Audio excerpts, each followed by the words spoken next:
दिल्ली का चुनावी माहौल? दिल्ली विधानसभा चुनाव को लेकर एक बड़ी रणनीति बनाई है। अभी अरविंद केजरीवाल ने बीजेपी सरकार पे आरोप लगाया है कि यमुना में हरियाणा सरकार जो है वो जहर घोलने का काम कर रही है। कभी ऐसा कोई सरकार करती है क्या?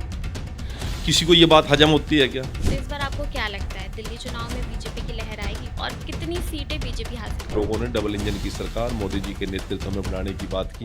नमस्कार, आप देख रहे हैं नवोदय टाइम पंजाब केसरी का डिजिटल प्लेटफॉर्म और मैं हूं आपके साथ रहनुमा। दिल्ली विधानसभा चुनाव बेहद करीब है और सभी पार्टियां एड़ी चोटी का जोर लगा रही हैं। सभी पार्टियां अपनी अपनी जीत का दावा भी कर रही हैं। इसी सिलसिले में कई बीजेपी के मंत्री हरियाणा से दिल्ली आए हुए हैं और हमारे साथ मौजूद हैं हरियाणा के कैबिनेट मिनिस्टर कृष्ण कुमार बेदी जी। बहुत बहुत स्वागत है सर आपका। जी नमस्कार, आपका भी बहुत बहुत आभार, सभी दर्शकों का भी बहुत बहुत आभार।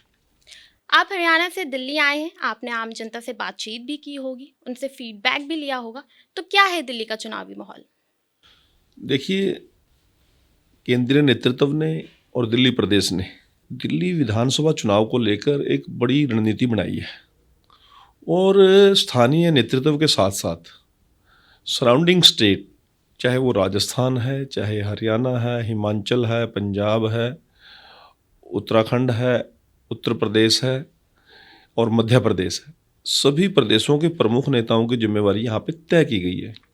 हरियाणा दिल्ली के 3 तरफ है, तो इस वजह से दिल्ली के 32 विधानसभा क्षेत्रों पर हरियाणा का शीर्ष नेतृत्व काम कर रहा है और मेरी जिम्मेवारी त्रिलोकपुरी विधानसभा के साथ साथ इन क्षेत्रों में जो हमारे नेतागण, चाहे हमारे विधायक हैं, सांसद हैं, मंत्रीगण हैं, पूर्व विधायक हैं, हमारे माननीय मुख्यमंत्री हैं और उसके साथ साथ और वरिष्ठतम नेता जितने भी हैं, उन सभी को तालमेल बिठाने की जिम्मेवारी मेरी लगी है और सभी व्यवस्थाएं इसके अलावा वो भी मेरी जिम्मेवारी लगी है। तो मैं 32 की 32 विधानसभा क्षेत्रों को टच कर रहा हूँ और गाहे बगाहे जहाँ जहाँ आवश्यकता पड़ती है मैं स्वयं भी उन विधानसभा क्षेत्रों में जाकर अपने लोगों से मिल भी रहा हूँ और जनता से मिल रहा हूँ।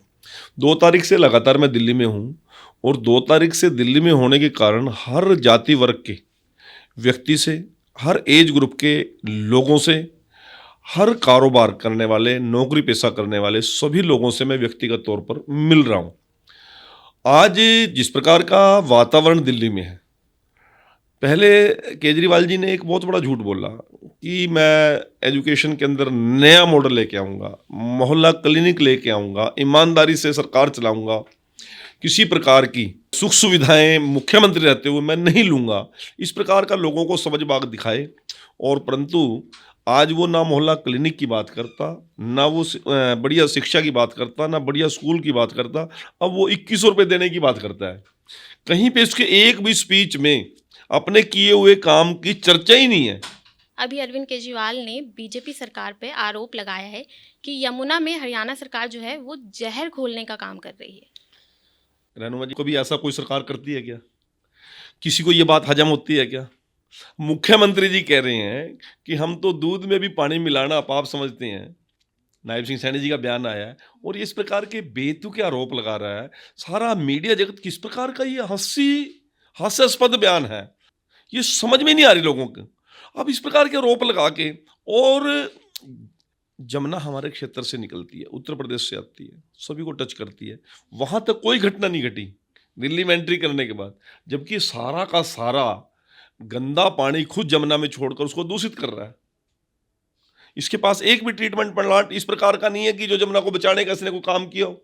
हरियाणा की बात कर लेते हैं। अब हरियाणा को 100 दिन पूरे हो गए हैं, तो आपकी सरकार ने वहाँ पे क्या क्या काम किए हैं और क्या क्या काम रह गए हैं जो अभी करने हैं 100 दिन के? देखिए, कल मुख्यमंत्री जी ने प्रेस कॉन्फ्रेंस की, बड़े विस्तारपूर्वक 1 to 1 उन्होंने सब एक एक विषय को बड़े विस्तारपूर्वक बताया।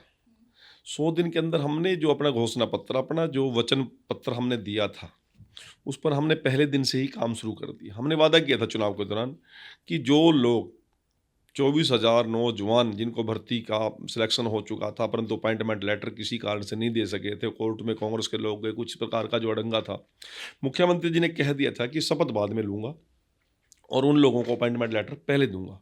17 तारीख को शपथ होती है, 17 तारीख से एक दिन पहले ही उन लोगों को अपॉइंटमेंट लेटर मिल जाता है।